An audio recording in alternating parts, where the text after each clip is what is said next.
I think we are conditioned from when we are very little to give away the emotional control that we could keep to ourselves.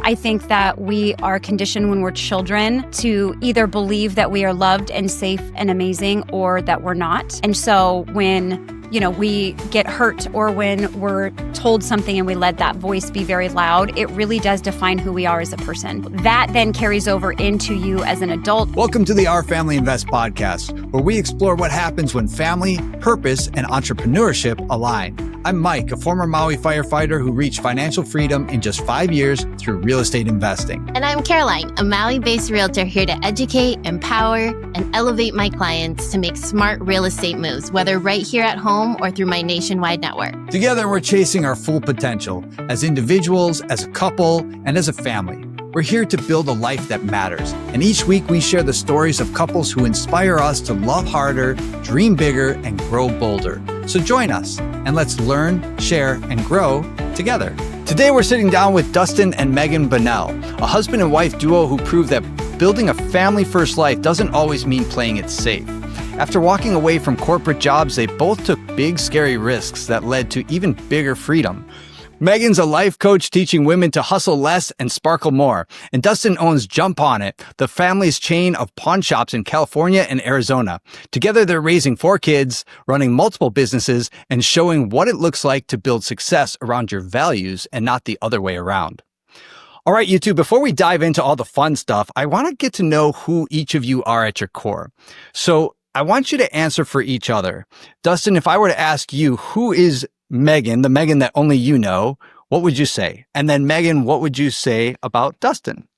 All right. Yeah, these aren't ones that I prepared for, but definitely still easy to do because, we've been together 13 years. But Megan is a helper. And she is someone that wants to go out of her way, sometimes at her own behest, to make sure that other people feel supported, loved, touch points, communicated with, just really goes above and beyond to make people feel special, and wants to be there for other people. And I think that at her core, no matter what job she has, from when she was in education to when she was in sales, to now running her own life coaching business, that is the core of who she is and what she wants to do. And it comes through in pretty much everything that she does. Amazing. Aww. That's very sweet. Sweet points. Yeah. Megan, what would you say about Dustin? He's a cool dude. No, Yeah. I'm kidding. Moving on. Moving on. Next question.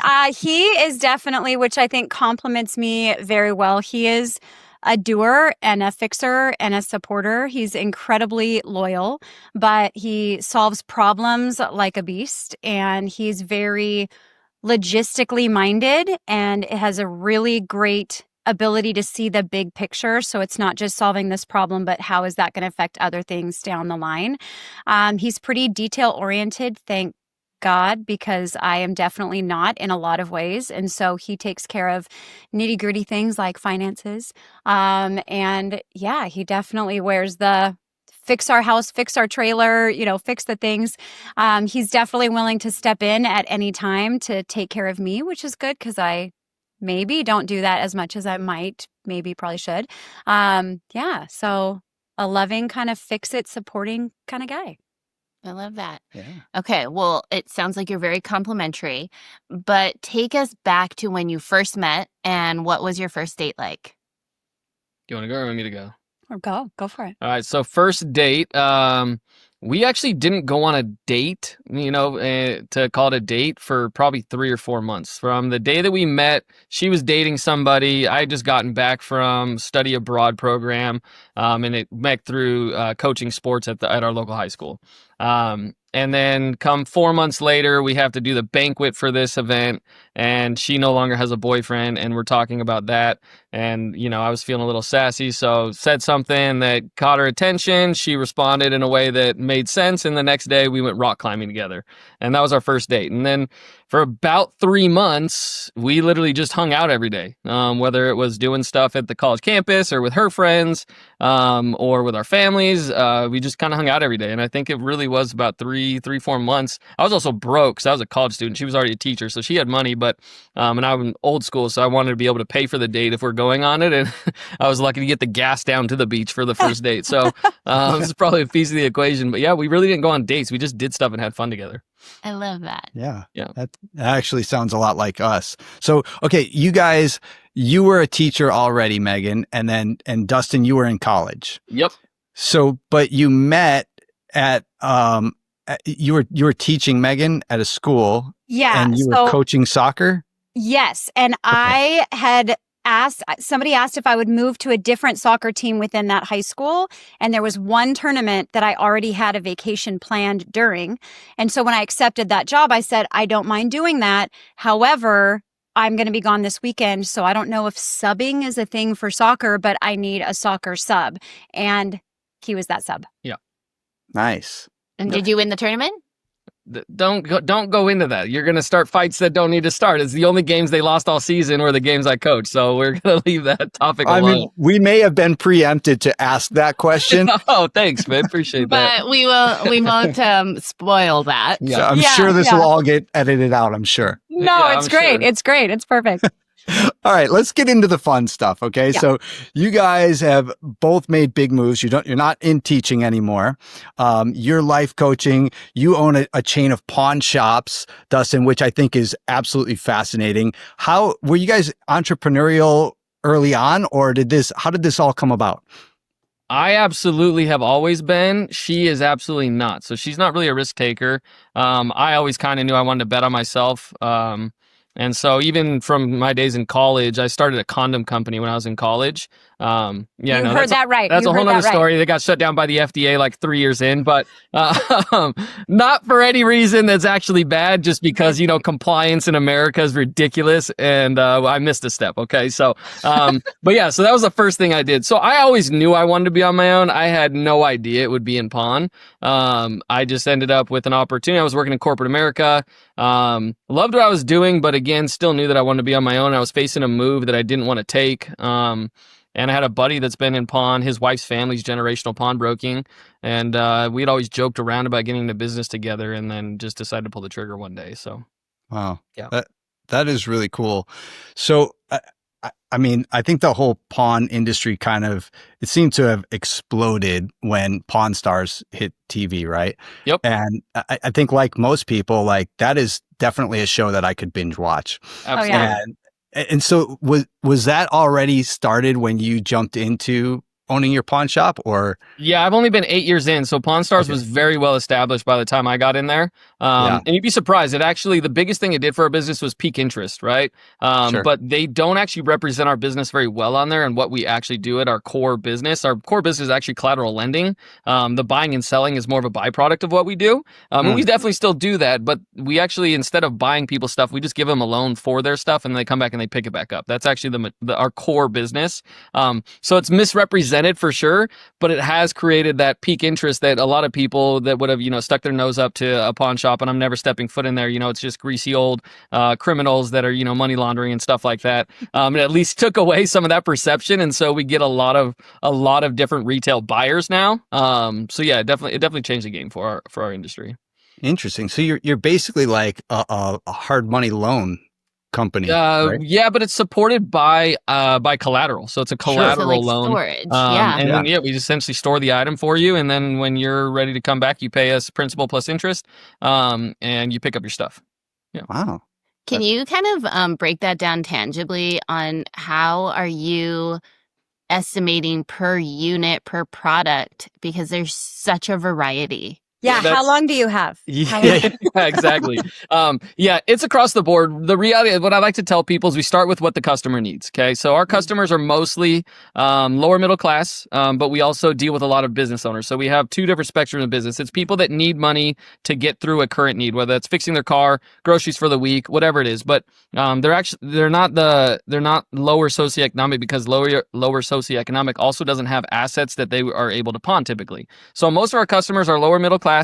People you'd see at your local neighborhood grocery store and everything in between. And then we have a higher echelon of customer that are mostly business owners. So they come in and they need, say they're in construction, they've processed 2 jobs but haven't been paid for them yet because they're net 60 or whatever. They need to do payroll and buy material for the next one. They're not broke; they're just cash flow poor, and so they'll come pawn their Rolexes, their cars, their expensive motorcycles, and we'll give them 50, 60 grand.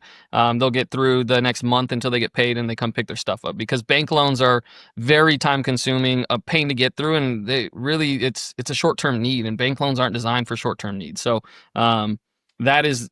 We start again. Sorry, back to your question. We start with what does the customer need, and then because we don't want to put them in a position that they can't repay us, and we don't want to put ourselves in a position that if we end up with your item that we're upside down. So we start with what you need, and as long as we can cover that with the collateral, we just make the loan. So you could bring me a $5,000 item, but you only want $500, I'll give you $500. You can bring me a $5,000 item, you want $4,000, I'll give you $4,000. You bring me a $5,000 item, you want $5,000, not going to happen because I got to make money if I end up with the item. So it really just depends on the customer, the situation, and the product. But we don't really put hard lines on what we offer. Wow. I mean, it seems like you kind of have to be a jack of all trades as far as like your knowledge base goes, because anything can come through the door, right? 100%. Watching this guy learn about luxury items to jewelry like diamonds and gold and whatever to tools has been crazy. The amount that he's had to learn so that he's an expert on all the things. That's been fun to watch for sure. Yeah, honestly, that's what's super fun about our business and what keeps me going and keep me interested in it. I'm just a student. I want to continue to learn. I want to continue to grow no matter what facet that's in. And in our business, the more you're willing to learn, the more you're willing to invest the time into a new product category, the more opportunities that open up to the type of customers you can service. So, we've gone from when I started to just basically doing general jewelry and hard goods, which is electronics, tools, all that kind of stuff you typically think of in a pawn shop, to we do massive luxury deals. We do a lot of high-end watches, a ton in the bullion space, so buying and selling a lot of metals. We're getting into trading cards and all sports memorabilia right now. But the reality is I have, peers of mine, good buddies of mine that are in the business, and they're doing 6-figure art deals.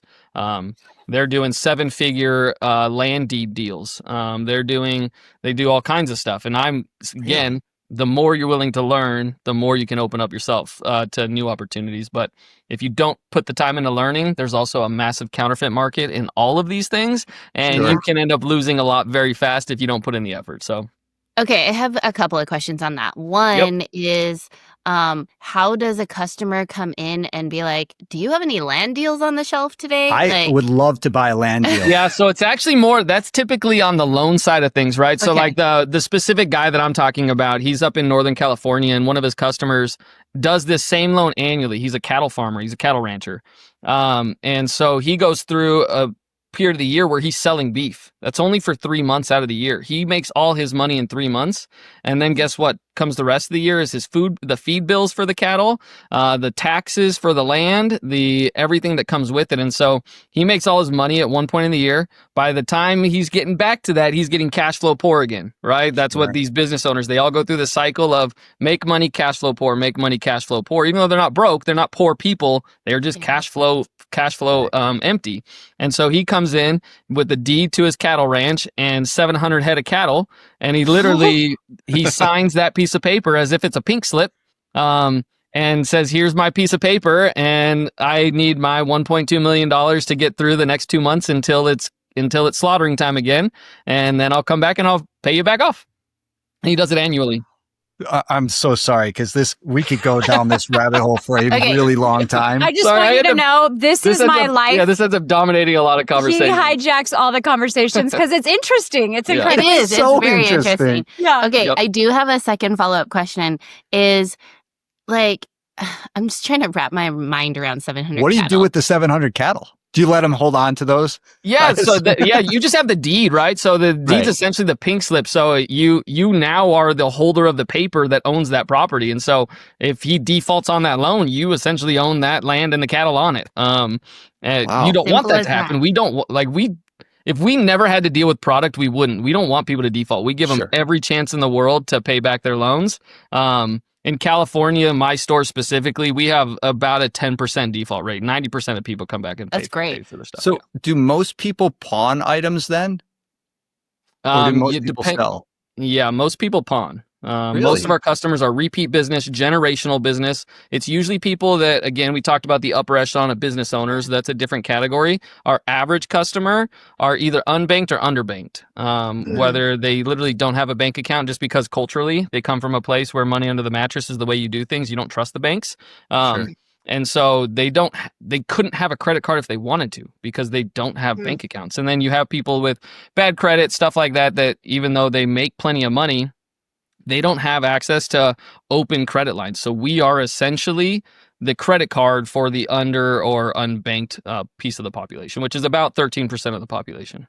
Wow. So I imagine that you're not working 24 hours a day. So how do you get people to learn the knowledge or invest in the knowledge that they need to not make your business go underwater?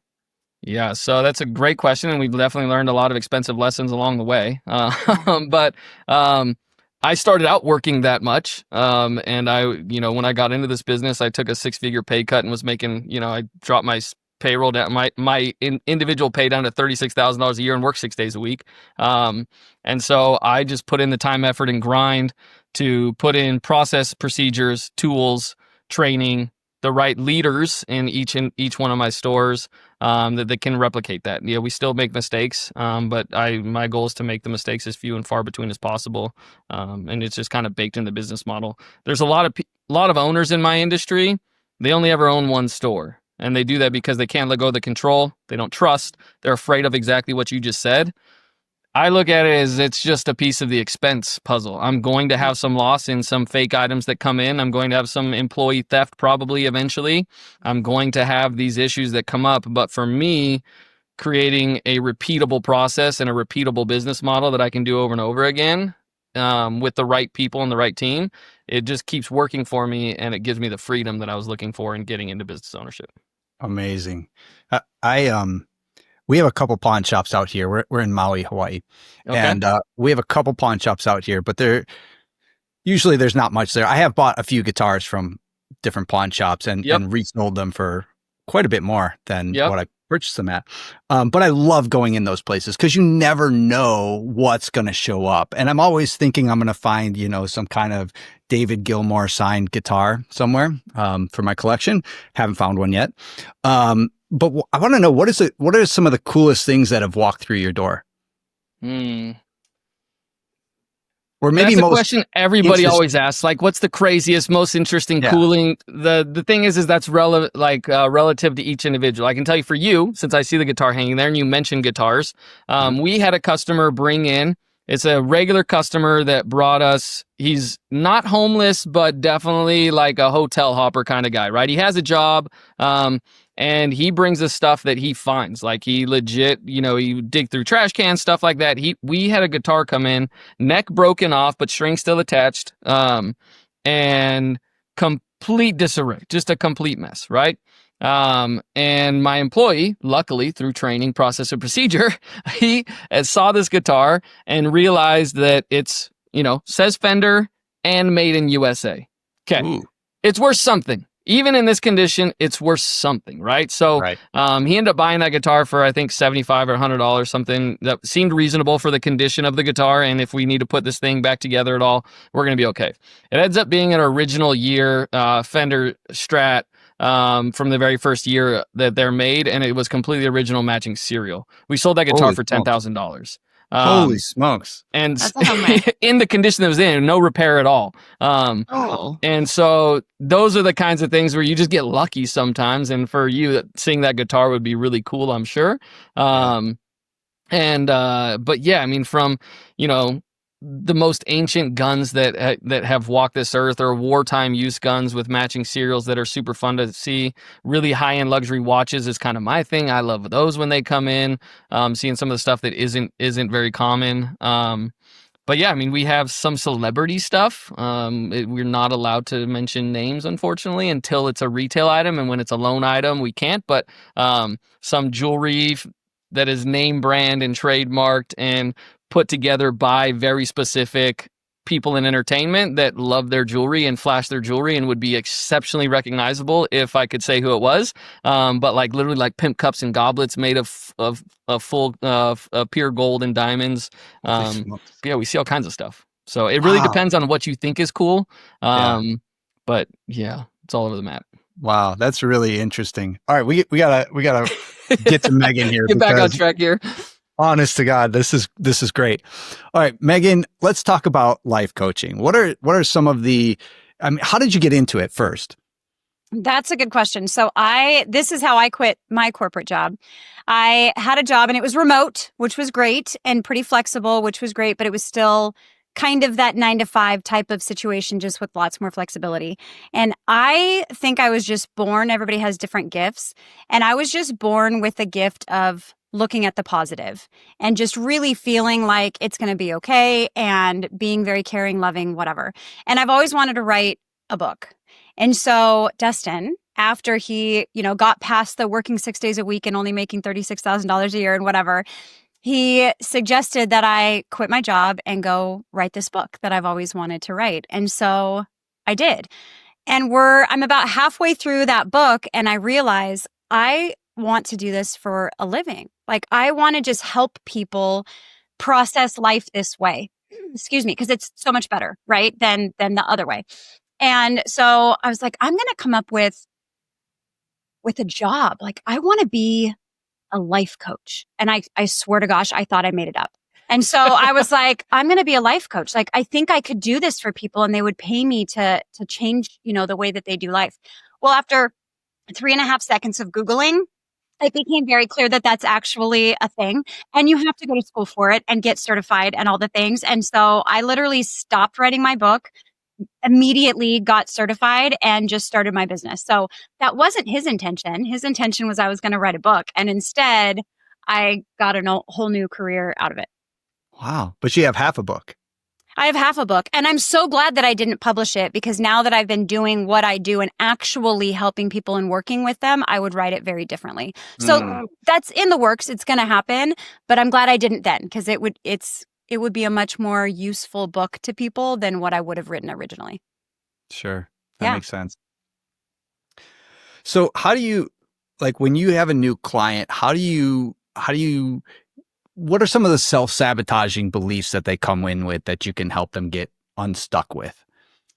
So many. I work mostly with women, and we have a tendency to truly believe subconsciously that we're not enough, that we're not worthy. Our inner narrative is so negative and so critical in general.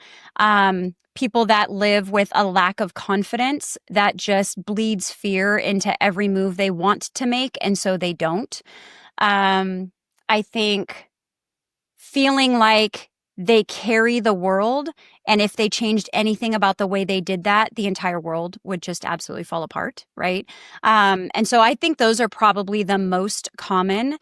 Other things that come out usually at some point in time is really believing that we can control how other people feel or giving our power of how we feel to other people. I think those are probably the most common ones. Yeah. Yeah.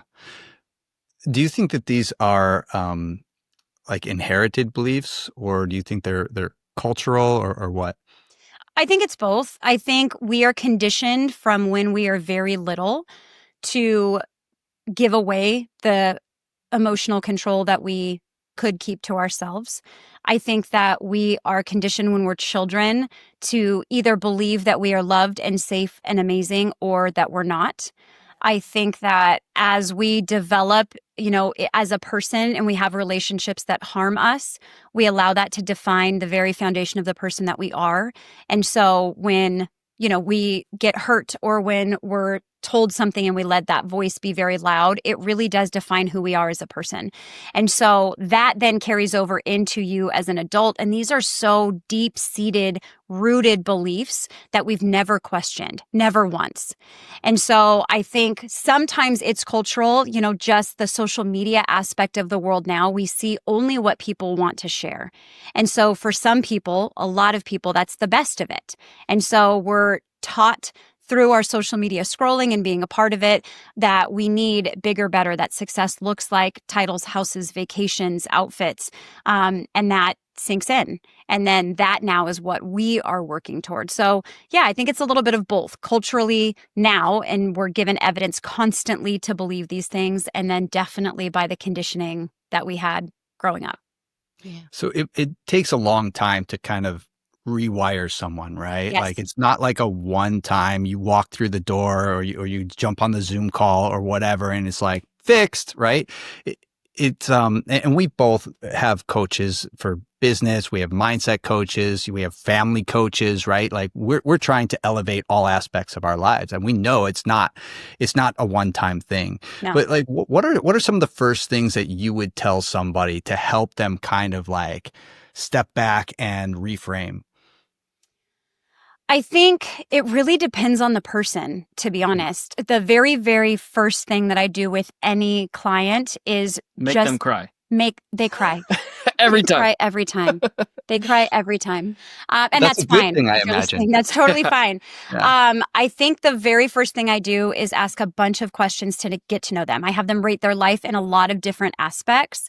And I try really hard that very first time to find one thing that they are telling in the narrative, in their inner narrative, their story about them that is just not true, that they're holding on to as if their life depends upon it, and it is just not true. And that's why they cry. It's pretty Can you give quick. me an example? Yeah. So, somebody will come in and usually they're successful, they're doing well, they're great, but you can tell that they're chasing after approval. And so I dive into a little bit of their backstory and where that came from. And they might have had a, father that left, or a mother that was too busy, or the only time they got praise is when they did something really well, right? Like they got straight A's, or they were captain of a team, or they got an award in high school or whatnot. And so immediately I know now that they think their value is attached to what they do, right? And so flip that script, and I get to know them and find out that they're caring, they're loving, they're hardworking, they're diligent, they're loyal, they're, name the thing. And then I define that for them. Like I tell them the person that I see versus the person that they're telling them they are, and that narrative can be switched to what everyone else sees, right? And so really getting them to redefine the kind of person they are instead of what they're chasing after, would be an example. Somebody, just recently is actually said the phrase, "I'm not likable." And I'm like, whoa, whoa, whoa, right? And so like flipping that immediately is an amazing aha moment to them. They don't believe it yet, right? They don't believe that. But hearing somebody that they trust say that to them, there's a huge weight lifted off of their shoulders because I do it with evidence. And then we go through the process of actually rewiring their brain so that that belief is replaced by one that's true and that's serving them. Saving marriage is the same way. You get into a marriage and a lot of people think his job is to fill my gaps, right? His job is to hold me up. His job is to make me feel good. And being able to flip that so that it's no, we stand strong on our own and complement each other in the best way, but I don't need you and you don't need me. And that's important because then that empowers each individual person to contribute instead of expect.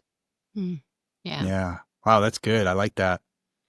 How do you personally define the difference between being busy and being productive? Yeah. So busy is not the same as productive for sure. I think that people, and you get that phrase all the time, right? How are you? Busy, right? I think that busy means that your plate is full, your calendar is full. It does not mean you're taking step towards anything. And so busy, I think of like a hamster wheel. Like you're running real hard and things are moving, they're just not going anywhere.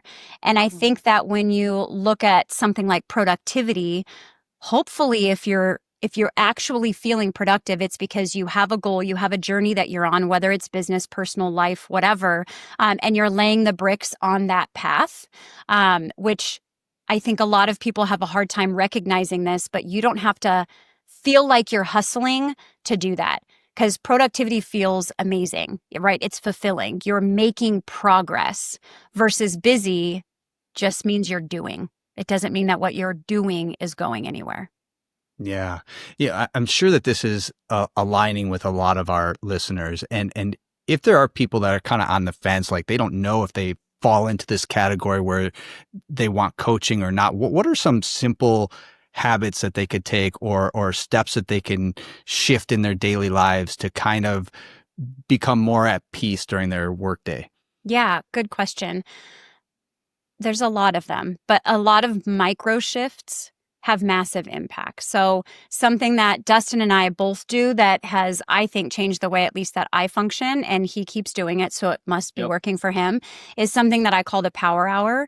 And it's dedicating an hour a week, Sunday night, beginning of your week, whatever that looks like for you, which for busy people seems like a lot, but you lay out every single thing that you want and need to accomplish that week. Want being really important. And so you start with, and this is literally time sensitive, like you putting it on a calendar, you start with what I call red items, which are things you can't move. So a doctor's appointment you made 7 months ago, right? But the very next thing you do is what you want. So I want to be available for my family. I want to be available to go see my son get an award. I want to spend time with my sister on her birthday. I want whatever it happens to be. And you put those on your calendar. And then you go into, okay, what do I need to accomplish work-wise or family-wise? And you set aside project time where it's focused time so that you're not doing anything. No texts, no emails, no calls, anything during that time. And you would be surprised at what you can bust through when you give yourself an uninterrupted hour or two. And then everything else that's shiftable, then you fill in those gaps. And that hour of spending that time setting up your week does a few things. One, you're not going to forget anything because you laid it all out there. On mine, it's grocery shopping, planning dinner, cooking dinner, right? Like all of those things are very, very time sensitive. So when you look at my calendar, it is laid out to the minute, which sounds intense and sounds scary. But the best benefit of it is that I never forget anything and I am present in every single moment. Because I don't have to worry about what's coming. I don't have to worry about what I forgot because it's on there. I already planned it out and I get to just be peacefully present no matter what I'm doing. So that's one for sure. Can I jump in? Oh, no. I can tell you that. So she introduced that idea and I was like, I already write down everything I need to do. You should see his to-do list. Okay, so this can't be that much different, right? Well, it is, and it functions way differently, and it works a lot better. So much so that I then took her messaging to me, and I implemented it, and I took it to my managers, and now they do it. At least the ones that are now kicking butt have continued to do it. The ones that aren't kicking butt are the ones that are basically coming into my store every day, handling the customers that come at them, and then freaking out about anything else they have to do. The rest of them are proactively accomplishing things. And I think even for me, I mean, she's more organized than I am in this. And I think that my workday just looks different because I get interrupted with a lot of fires, being that 4 locations, small team, small business, you have to wear a lot of hats. And as much as I try to put a stopgap in every place possible, my phone rings a lot. So the scheduling it down to the minute, I tried and it didn't work for me. And so I think there's taking different variations of this that will work for you or not work for you. But I scheduled it down to the day. So this has to happen this day. So like she said, the red items, those are all on there. I have to go pick up my kid from school. I have to go coach soccer at XYZ. Those are automatic. Everything else, I really narrowed it more down to this has to happen by this day. This has to happen by this week. And if the rest of it falls over, I don't care. It can fall over till next week. But guess what? If it fell over to next week, now it's got a day attached to it. And my day doesn't end until it's done. So whether that's 2:00 in the afternoon or that's 10:00 at night after I put kids to bed, it's going to happen. And the list has helped me feel exceptionally productive, giving me a ton more free time back. Like okay, I can actually exercise now. Oh, wow. It's not hard to get home in time to pick up the kids and take them to 4 different sports places. Like it's made it way less of a rush all the time. It truly buys back time, Yep. which is amazing. Yeah. And I think one other thing that is really important is to be intentional. And I like to set my intentions at the beginning of the day. So for example, if I have a speaking engagement today. Sometimes if it's something that I didn't have a ton of time to plan for whatever reason, that makes me a little nervous, right? And so my intention for that day is to be calm, to be confident, and to be clear. And so if you set that intention at the beginning of the day, there's a neurological thing in your brain that actually does that. It's called your RAS system. It allows you to focus on that, find evidence of that, and support you in that. So I think setting intentions is incredibly important. And you said 3, I think setting momentum. So I have something I work on with my clients that I call the 10 a.m. promise. For me, it's an 8 a.m. promise because I get up earlier. But if you, the night before, set one thing that you want to accomplish the next day that you know is going to feel like an amazing brick that you laid. And it could be scheduling an appointment. It could be starting a project. It could be making a phone call. It doesn't matter what it is, but make yourself a promise that that one thing is going to be done before you do anything else. And it really sets the momentum, gives you that confidence for the rest of your day. And so no matter what that is, lay that brick first and make that time frame appropriate for you, right? So for me, my workday normally starts at 7. And so it's an 8 a.m. promise. I promise myself I will get this one thing done before 8 a.m. Maybe your day starts later, shift it around. But that builds incredible momentum and force for you to go through the rest of your day instead of getting to work, opening up emails, opening up your messages. You have all of this stuff, like it's intentional, it's purposeful, and it sets you on fire. Hey family, real quick. If you'd rather watch your content, head over to Our Family Invests on YouTube. You'll find this episode and all our episodes over there. Don't forget to like, subscribe, and share your takeaways in the comments. Now, back to the show. I love that. Yeah, that's so great. Are you guys coordinating your schedules together? Because it sounds like you have very full lives and you're doing your own scheduling, but the red items, I imagine that's communication between you two. So are you sharing a shared calendar? Oh, yeah. Yeah, so we definitely have a shared calendar that we utilize for most of that stuff. And I also know that she's just the keeper of our life calendar. Most of what I'm referring to that I put on there are the things that I absolutely own. So my work schedule and the kids' sports schedule, because I typically coach most of my kids' sports. And so those are the 2 things that I own that I put on my calendar. And then the rest of it, I go, hey, Megan, before I schedule this on my calendar, what do we have going on this day? I looked at our shared calendar and there's nothing there, but I know that's not always complete. There might be a birthday party or something. So I just asked the question. And then guess what? We still miss it. And sometimes we overbook and sometimes we have issues. And that's why there's 2 of us and we can split and conquer that way. So, and I'm his reminder too. Yes. I'm like, by the way, this week, just so that it's on your radar, you have these 3 things that are abnormal. Yep. Just to remind you. Just to remind you. There's your dentist appointment. Yep. I also love that you're attempting to coach soccer again. Great job. Yeah. No, it's fun. Attempting. No, I'm kidding. He's doing a great job. Yeah, my 6-year-olds dominated. So they absolutely crushed it. They didn't lose a game this season, so it's a little redemption from the high school team I set forth last time. Yeah. Oh, that's awesome. So let's jump into family a little bit, because I know you wrote down that you've got 4 kids and 2 dogs, a snake, 3 fish, a tortoise, and you apparently kill plants because you love them too much. Yes. So between the coaching business and the pawn shops and all the kids' activities, you guys must be doing so much stuff. How do you make sure that your kids actually see you and have intentional time with you instead of just like seeing you guys rush everywhere? There's a lot of rushing everywhere for sure. On my radar is I am always the one that is very intentional about asking them about their day.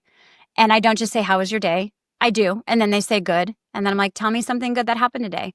Tell me something that was hard today. And that allows them to open up and feel like there was a connection that I cared about when they were gone, right?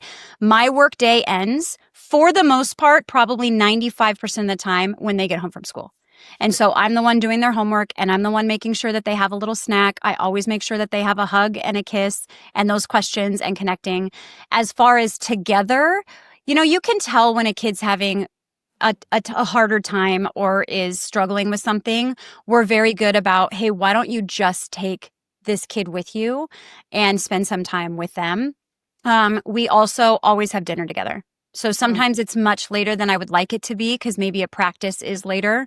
But we always have dinner together. And most of the time it's a home cooked meal where we're, sitting down and we're not passing out hamburgers and whatever, right? Like we're sitting down and the TV's not on and the radio's not on and we're just talking. We even have this little box of, what is it called?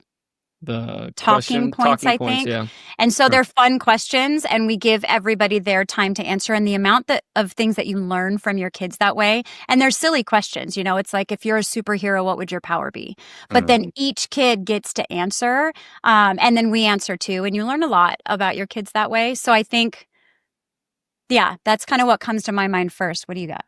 Yeah, honestly, I think this is, if we had one massive area of improvement we could work on, this is probably it, at least for me. I feel like we go through waves of time that we do this very well, and then something in our schedule changes and it's like a grenade got thrown into the mix, right? So like it's literally on my to-do list and has been for 3 weeks to define what after school looks like with me and the kids, to find a specific day or days that I can jump in there. But it's gotten like I literally haven't been able to define exactly how I'm going to do that with 4 different kids and picking the activities they want to necessarily do.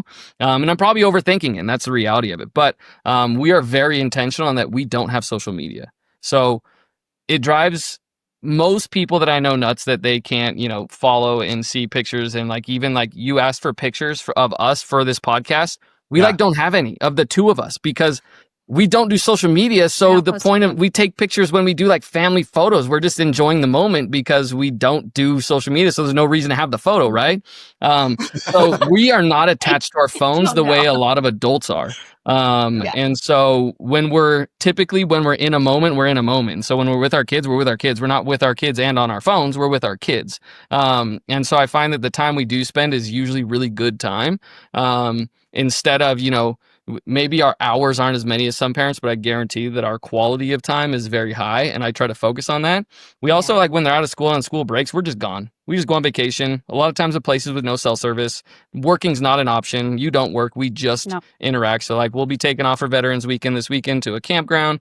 We go to Lake Powell every year. We go to Lake Havasu all the time. Me and my boys, we do a backpacking trip up to the Sierras every year. So, like, we are very fortunate by owning our own businesses and creating the foundations that we have in our businesses that we can disappear and people don't miss us. And so I would say that that's probably the biggest piece of it. But if there was one thing I had to shift in my life, it would be that day-to-day, week-to-week intentional time that is spent with my kids. Like that is probably the biggest thing I would do better if I could. But I think he's probably underestimating the power of the things that we do because having dinner together every night is important. Our bedtime routine drives him nuts, but it's that connection. So every single night, and it doesn't matter where we are, on vacation or not, the kids get ready for bed and one of us lays down and reads books with them. And then after we're done reading books, we cuddle with each one.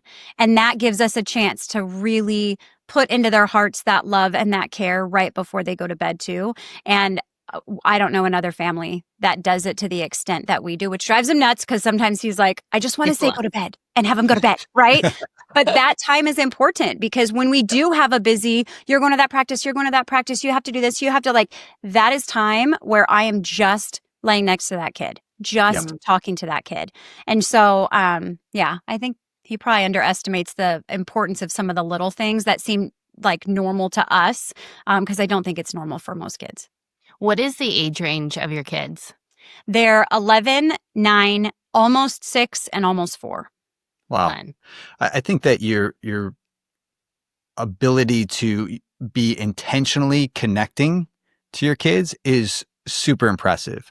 And that's been something for us too. We have a lot of very similar habits, traits that we do with that as well. It's like, we always have the dinners together. Share the special plate that we learned, because in your family, they would probably love it. And you would be shocked at how much the kid cannot wait to get special plate. Yeah, so special plate is one that we learned about recently, and it's we started implementing that, and it's basically like, whatever plate is different, right? Yeah. But it gets passed around through the family. So like one night you get it, one night one of your kids gets it, and whatever. Everyone gets a turn. But when you have the special plate, everybody else has to say things that they admire or appreciate or they like about that person. And so we have one 9-year-old son, and we're like, it's not going to work. It's just, we just have one kid, and he's kind of a punk sometimes, and we're not really, Your 9-year-old's a punk too. We have one of those. Yeah. So even all that connection, and we still have punks. So anyway, who knows? But when we started implementing this special plate, he got so excited. Like, we did not see this coming. And he's like, whose night is it for special plate? Is it my night? Is it mommy's night? It's mommy's night, right? Okay, I have all these things I want to say about mommy. That's amazing. Yeah. And so, like, again, we did not see that coming, but then we kind of parlayed that into, well, let's do a fun Friday. Every Friday night, one of us takes a turn planning what the evening is going to entail. So we keep to pretty rigid schedules. So it's usually kind of like you, Megan, like when my kids are at school, they're at school and I'm at work. And when my kid comes home, we pretty much end work. We probably push it till, I push it till 4:00. So at 4:00, computer's off and we're with the family. But at 4:00 today, since today is Friday, it's my night to do Fun Friday. So I have to come up with an activity, come up with a dinner plan, whatever it is. And when it's his night for Fun Friday, he loves planning. And we give him a small budget, $30. You have $30 to plan the night, whatever that's going to be. Is it going to be going to the beach? Is that going to include food? Are we cooking food at home? Right? What is it going to be? So anyway, that has really drawn him in to want to be more taking ownership, being a part of the family, and like he feels valued and he's investing. And so he is very excited that his plans happen, and just like the excitement of like what's happening, like all different kinds of activities. You get real creative. It's really fun. Yeah. I love that. I like both of those ideas. I like them. We're doing it. Yeah. Awesome. Okay. What's one thing as a family that is a non-negotiable, no matter how busy life gets? I mean, we mentioned a couple of them with the eating dinner together and our bedtime routine. Again, the bedtime routine thing, it is a tough one. I'm telling you right now, it's a tough one because it's not necessarily that you don't look forward to and you don't want to as an adult. For me, the biggest thing is there's just every once in a while a time where this isn't feasible. Like, we got home way later than we were supposed to, and you guys just need to go to bed. And they rely on this routine. So it's not that that I have a problem with the routine. The routine is great. I love it. But their reliance on it, which means the time that you just can't, like, it's not doable tonight, they don't get it. That's mind-blowing to them. And it is 4 times fit. If you know what that looks like, at 4 times fit at bedtime, it can get wild sometimes. So I think they are getting better at that. We now have football on Friday nights, which oftentimes gets us home too late to do the whole thing. And so they're getting better at adapting to, I'm just going to give you a big hug and a big kiss and you're going to go to, like, they're getting better. But yeah, when it first got thrown off by things here or there, oh my gosh. Yeah, non-negotiables though. Outside of that, from a behavior standpoint, one thing that we're super huge on is we tell the truth. And that is, like, to each other, to us, to anybody and everybody around you. And I think that just sets the foundation of the type of integrity they will have as human beings as they grow up. And so for me, that is like a behavioral non-negotiable that I've always had with my kids that they never had a problem taking to, honestly. But yeah, outside of that, anything else you can think of? I mean, I think kids come first. Like, I was really worried that we were going to actually have to cancel this and reschedule it because I was told that there was a award ceremony for our kid at school, and I didn't know the time yet because I wouldn't know the time until he actually would or would not be getting an award. And so, but it was on today. And so I blocked off the whole day as soon as I found that out, except you were already on it. Luckily, it was earlier this morning, but we would have absolutely canceled. because Okay. our kids come Awesome. first, right? We And would have so, totally understood that. yeah. And so I Amazing. think that like I shift things around when necessary, when something comes up that's related to them, like our family comes first, 100%. Yeah. I think that's a non-negotiable. Yeah, I love that. And I think that, I understand where you're coming from, Dustin. Like 4 kids, bedtime routine every single night. That's hard. And plus, they're kind of getting to that age where it's like, it's time to start making some progression so that we're not coddling for too long, right? Mhm. Especially your older one. But yeah, we're still in that phase too. But I think what it does is it brings that connection even tighter as a family, and you're growing those roots together. Because at some point they're going to be out of the house, but they're Yep. going to remember their childhood. And I'm curious, when your kids look back on this season of life, what do you hope that they'll remember the most? For me, is that probably that whatever we did, we were in it together. So we try again with a sports schedule with 3 kids already playing and a fourth, I'm sure soon. That we do have to divide and conquer sometimes. That's just a thing. But we never stay home when somebody has something going on. It's not an option. Like everything we do together. We don't go on vacations without each other. We don't. We just we are a family unit that does things together, that loves each other, that will invest in each other. And I think that's one thing that I hope they look back on and see, because there's a lot of people that they interact with, kids on their sports teams, where mom and dad aren't necessarily both at the game. Mom and dad don't come to practices and actually sit there and hang out and watch and interact. They disappear. And I think it's important that they see that we do things together and we don't leave one behind or push one out. Yeah. Like that. Yeah, that's good. I think I hope that they can look back and never feel as though their choices made them any less likable or lovable. So our kids mess up all the time, right? Like that's they're learning how to be humans. But I hope that never do they feel like they're questioned as far as their love or the person that they are because they mess up, right? And like he said, we're really big about trust and about telling the truth. And so we'll tell them, when they messed up, what wasn't okay, how to fix it and whatnot. But never would I want them to feel like their love or their safety is in question because of a choice that they made. And so I hope that they feel that they're completely loved, that it's okay to mess up, learn from it, don't do it again, right? But that's part of being human. And I'm hoping that we're instilling that on them, along with, I hope they get the family dynamic and always being together, of course. Yeah, I'm sure they will. You guys sound like an incredibly aligned couple, and I love hearing that. So you have provided a ton of good information for us today, and good insights and good tips that we're going to try out too. Before we kind of end it here, I do want to ask you our final 4 questions that we do ask every guest. And we'll start with this. Who are 3 people, books, or places that inspire you? So yeah, this is one I actually did think about beforehand. So people that inspire me, my dad is a huge inspiration for my work ethic.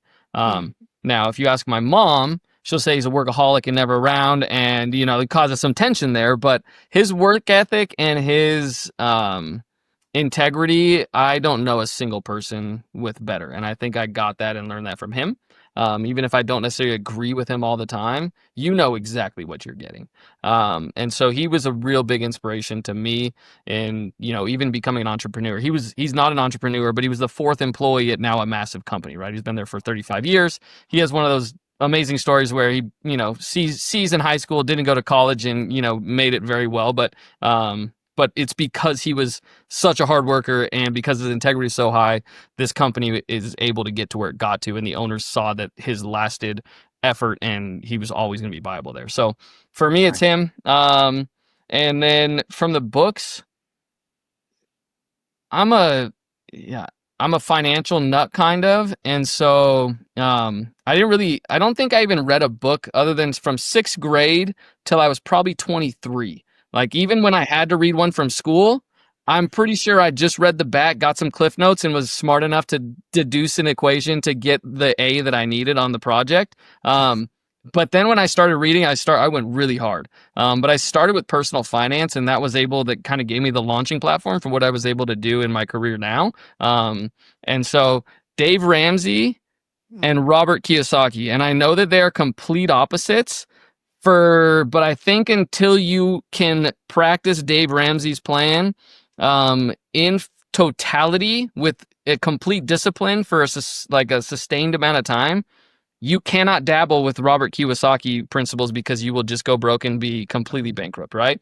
And so I think that they complement each other, and that if you just want financial peace, Dave Ramsey's great. You want to be wealthy, Robert Kiyosaki's great, but don't try Robert without starting with Dave. So that's kind of, from a book standpoint, that's the way that I've lived. And I actually take the Financial Peace University and those books, and we do them as a book club with my team members at work. Complete voluntary, but we get 10 to 20 people every single book club, and we do different books, but that's one of them. And so hopefully getting them on the launch platform.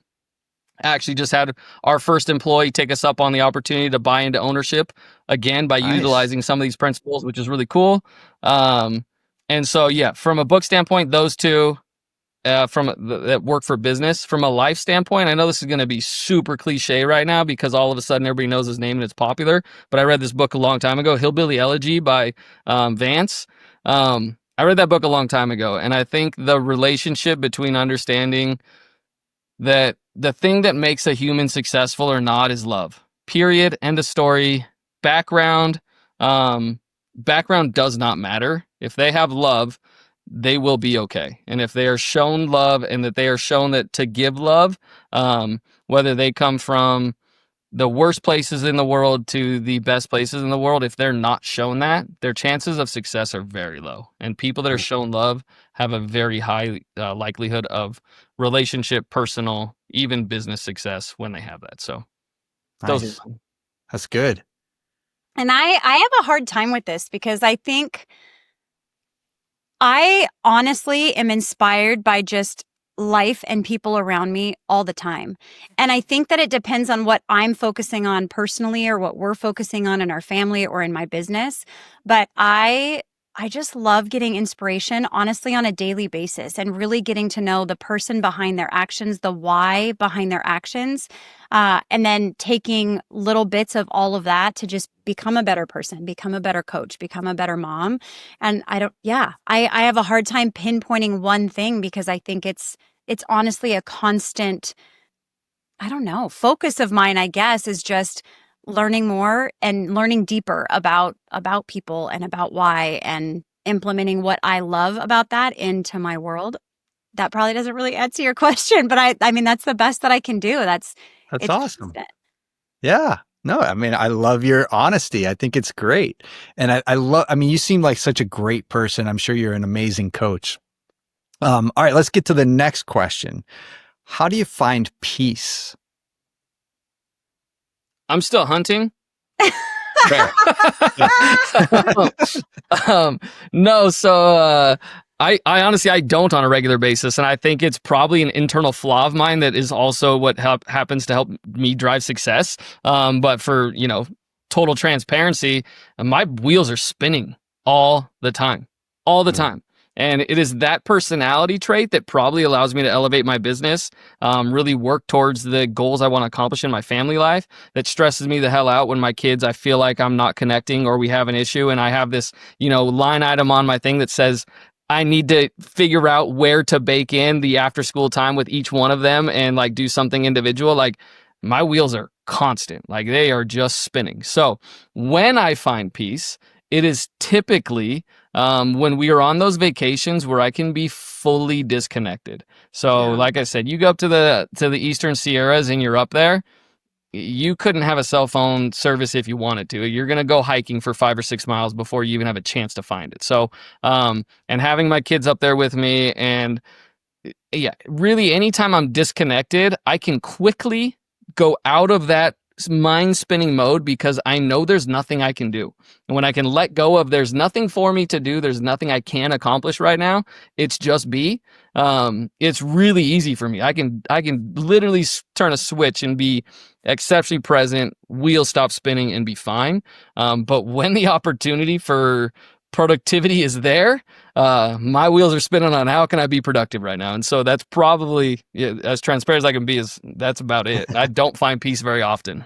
That's good. Some more vacations. Yeah. He needs a life coach. Yeah. Exactly. There you Yeah. go. Yeah. Exactly. You Yeah. can book a slot. Only we knew Yeah. which one I'll he could schedule. find. I think I find peace in being present and in connection. And so, we talked about the power hour and being able, that's peaceful to me, is that whatever I'm doing, I can give it all of me. And no matter what that is, to me, that's very peaceful. And then anytime I get to connect, whether it's with my kids or a client or my husband, feeling that human love, care, just even if it's grief, whatever it is, like truly feeling connected with the people that I'm with, that's very peaceful to me too. And I agree with him. I mean, any chance I can get where there's no cell phone service, instant amazingness, because all you have is connection. All you have is what you're doing right there. So that's always amazing too. Yeah. If you could go back and give your younger selves one piece of advice, what would that be? Yeah, we went through this one. The only thing that I have regrets on is that I didn't follow my instinct in buying this trailer that's sitting right out here because it's a piece of crap. So if I could tell myself one thing in a sentence, it'd be don't buy the trailer, follow your gut. But that was literally the first thing that came to mind when we read that question. That's amazing. But in reality, I don't have any regrets. I could go backwards and second guess a ton of the decisions we made. Like, oh, I should have kept every house I own and not sold them and rented them out. And that would be amazing because the real estate would be worth 10 times more right now. Like, I have so many of those that you could go back and look at and say that I shoulda, coulda, woulda. But the reality is every single one of those decisions also helped me get each time I sold one of those houses, that gave me the financial freedom to be able to be where I am now today. So every time I find something in my past, it's like, man, I really wish I would have. I also find that was a jumping off point or a piece of the puzzle that landed me where I am today. And I'm pretty dang happy with where I am today. So, yeah, I don't think I would redo anything. There's, again, lessons to be learned. There's parts of my business that we failed in. Like anybody that owns a business understands that there's business failures when you're doing it. I probably would have cut the cord a little faster, like failed faster. But again, I learned so many lessons from that failure and even slow rolling the failure that there was so much to be learned from it that I'm not sure I would have done it differently. So I don't think I would change much, honestly. Nice. How about you, think- Megan? I think for me, I would go back probably to when I was in high school, maybe, and just tell myself, your voice matters. You need to listen to that. Because there's a lot of times I think I allowed everybody else's voice, opinion, to be louder than mine. And I think I would have saved myself a lot of heartache, hurt feelings, whatever, even decisions, if I had listened to me. And not only me, it's not like I'm right all the time, but my voice was always volume down, right? And everybody else's voice was very volume up. And I think that's what I would tell my younger self. I wouldn't have listened though. Who knows? Who knows? That's good. I love that. All right. So we'd like to end by saying we learn, we share, we grow. What is something that you've learned recently that kind of just gave you pause and made you see life a little differently? For me, I heard a quote that was, drowning is drowning. It doesn't matter if it's in an ocean, lake, river, or puddle. And I think that really made me hear stories better. Because it was always, I think before that, just the human nature was comparing people's stories. Like, well, that's not that bad, right? You should have heard of this guy. Or I've been through that, but it was way worse, right? But it's true. Drowning is drowning, and you can drown in a puddle. You can drown in an ocean, and it's all the same.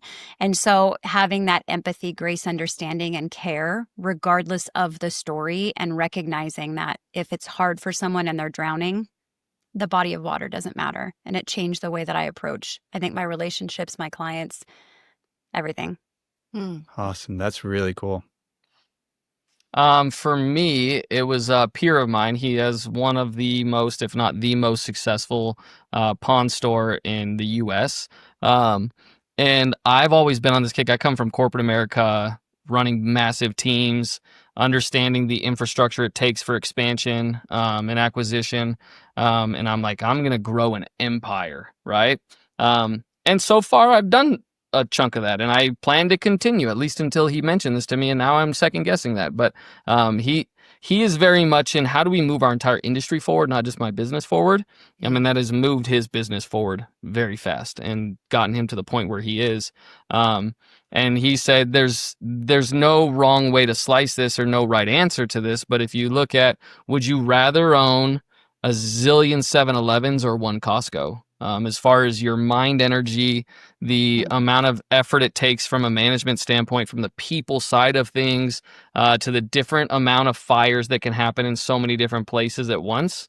And that got me thinking, do I want to continue to expand this empire into this, multi-brand, multi-store operation, or do I want to go really focused and really narrow in a couple of the markets I'm already in, and see what kind of big things I can do in those markets? And that really got me spinning my wheels on exactly because it changes my entire livelihood. It really does. And when I look at it that way, the impact I can have on the communities I'm in, if I'm only in one or two, the impact on the amount of time I can spend with my team and growth, training, opportunity is huge. There's just so much that can be gained from narrow focus rather than a broad reaching umbrella, that it really got my wheels spinning. So I'm still not sure what the right direction I want to go in, but it definitely was very curious and something that made me stop and pause and think, yeah, am I doing this the right way?